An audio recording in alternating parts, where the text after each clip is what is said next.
ما یو څو شعرونه لیکلي چې په ژوند کې هغه وخت د کار شي سړی، په ژوند کې هغه وخت د کار شي سړی، د بني آدمو چې په کار شي سړی، او د خولې خبرې وي، د خولې خبرې، د خولې خبرې وي، د خولې خبرې، سړی هغه چې په کردار شي سړی، او خوبي یې څه ده چې میوه نه لري، خوبي یې څه ده چې میوه نه لري، څه که په قد باندې چینار شي سړی، او چې د وطن په نامه سر نه شیندي، چې د وطن په نامه سر نه شیندي، د دې نه ښه ده چې مردار شي سړی.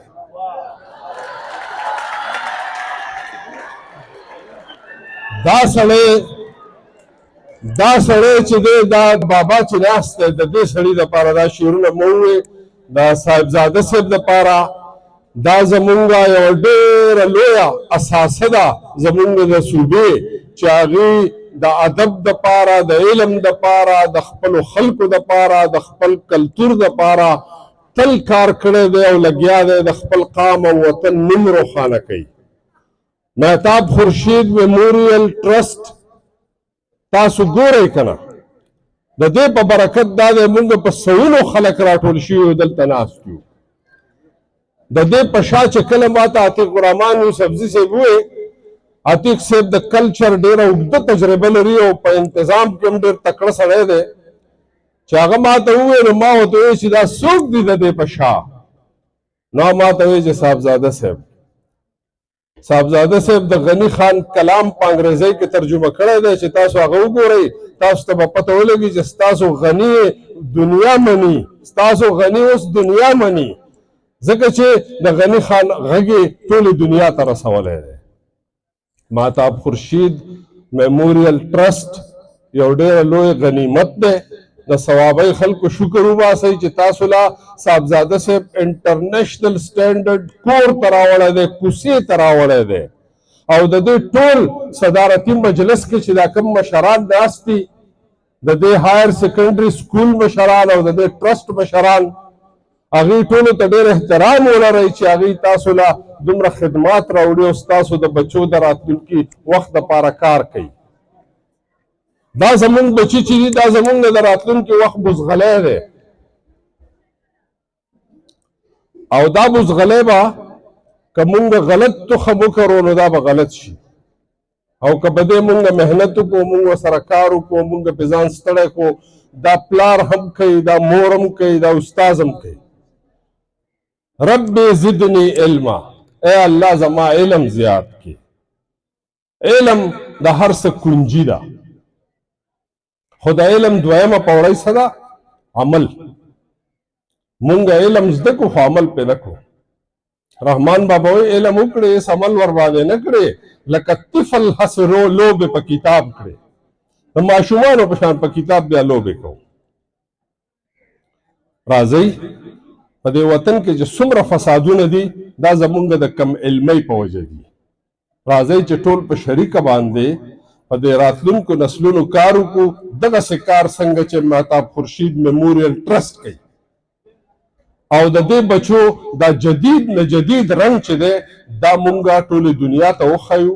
د دې ادارې بچي لګیا دي، مختلفو ادارو ته رسي، کمالونه ښکاره کوي، او چې کله بني آدم علم زده کړي او د علم نه پس د عمل وار راشي نو هله پته ولګي بني آدم که ډېر هم مالداري، که ډېر هم تکړی، که ډېر هم زوروري، خو چې د دننه ښایسته نه و، د ده عمل ټیک نه و، هغه هېڅ نه دی. او مونږ تش مونځ، روژه، زکات او حج اسلام ګڼو، او د هغې نه پس مو معاملات ټول پرېښي دي.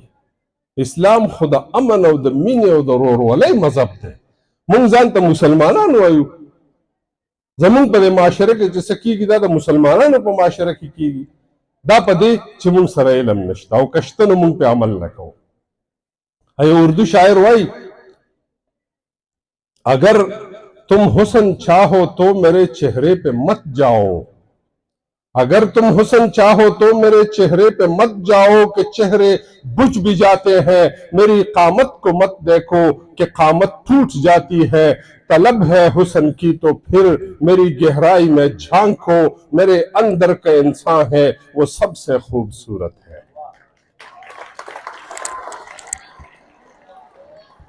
که څوک حسن غواړي نو خو الله تعالی چې څنګه تعالی مخ در کړی بس هغه دی. زه اکثر وایم شاګردانو ته مې اکثر وایي چې یاره سهار وختي چې د کور وځئ نو په شیشه کې ګورئ، په آینه کې. که خدای پاک ښایسته پیدا کړي یې نو ډېر شکر پرې وباسئ چې خدای پاک درله حسن در کړی دی، او بد کارونه مه کوئ چې دا ښکلا مو بدنامه نه شي. او چې لږې دله بد رنګ در کړی دی نو په هغې باندې هم شکر وباسه، ځکه چې الله تعالی دله روغ صورت در کړی دی، او ښه کارونه کوه چې دغه بدرنګي دې پټه شي. نو که تاسو غواړئ چې په ژوند کې کامیابي حاصله کړئ نو کامیابي په دې نه ده چې ته دې تش علم زده کړې، د علم نه پس د عمل وار راځي. دغه خپل علم په عمل کې په کار راولئ. پلاران چې دي د هغوی دا خیالي چې بس دا بچي چې دي دوی چې سکول ته لاړه مونږ ته بېغمه شو. میندې وایي یاره ښکالو سر د چوټیانې نه وایي چې د دې وړو نه خلاص شو. مونږ په بچو راوړو کې تکړه یو، خو په بچو تربیت کولو کې نه یو تکړه. د خپلو بچو تربیت وکړئ، د خپلو بچو اعلی تعلیم وکړئ، ساده ډوډۍ وله ورکوئ، ساده جامې پې اغوندئ، خو خرچې په اصل کې په تعلیم کوئ. او چې ښه تعلیم وکړي نو په بوډاتوب کې به په غځېدلو خپو خوب کوئ، او چې څوک په بچو ښه تعلیم ونه کړي نو په بوډاتوب کې بیا د هغې نتیجې په خپله زغمي او په بوډا وجود باندې شرمېږي. نو د مهتاب خورشید میموریل دې کوشش ته ډېر درناوی چې هغې یو انټرنیشنل سټینډرډ مونږ له بچو ته زمونږ کلي ته راوړی دی، کلو ته یې راوړی دی. یو زما ارمان دی چې دې ته یې دا سړک لږ غټ راشي. د دغې دپاره سوال کوو د خدای پاک نه چې الله تعالی ورته مهرباني وکړي او دا سړک ورته لږ راغټ شي چې د دې ادارې د شان او شوکت مطابق سړک شي، څنګه چې د دې مرتبه ده چې دغسې دا سړک هم مرتبه وي. او الله تعالی دې د استادانو صاحبانو له توفیق ورکړي چې زمونږ د بچو تربیت په اخلاص وکړي، زمونږ د بچو د سباون لپاره پلاران خپل کردار ادا کړي. او په دنیا کې ګران کار هېڅ هم نشته، خو چې څوک یې کول غواړي، او چې څوک یې نه کول غواړي نو زموږ یو ملګری و هغه د عربۍ عالم و، نو هغه به ځان نه هم څیزونه جوړول. نو ما ته یو ځل وایي چې یاره الغټ من الغټ ولو کانه پیشو سر. ما ورته وایي دې څه مطلب شو؟ وایي چې غټې غټې نوڼۍ خوړه د پیشو د سر عمره. او بیا یې وایي چې اکلتو دړۍ، یعنې دړۍ اخره، لبستو شړۍ، شړۍ واغونده، شربتو چاټۍ، چاټۍ اوبه وڅښه، او ثم لتخنې، او لتخنې پرېوځه. نو که چا تاسو داسې پرېوځئ چې دغسې ګڼئ چې یاره مونږ د تشه ډوډۍ وخورو، مونږ د تش بچي راوړو، مونږ د تش د ځان دپاره یو، نو دا ژوند د ځان دپاره نه دی، دا د نورو خلکو دپاره دی، دا د قام دپاره دی، دا د وطن دپاره دی، دا د انسانیت دپاره دی. نو چې کله ستاسو یو بچی کامیاب لوی شي، صاحبزاده صاحب پلار یو بچی لوی کړی دی او څه یې ونه کړه، دغسې بچي په کار دی چې تاسو هم پیدا کړئ. الله خوشحاله لره، ډېره مننه. ښاد آباد اوسئ.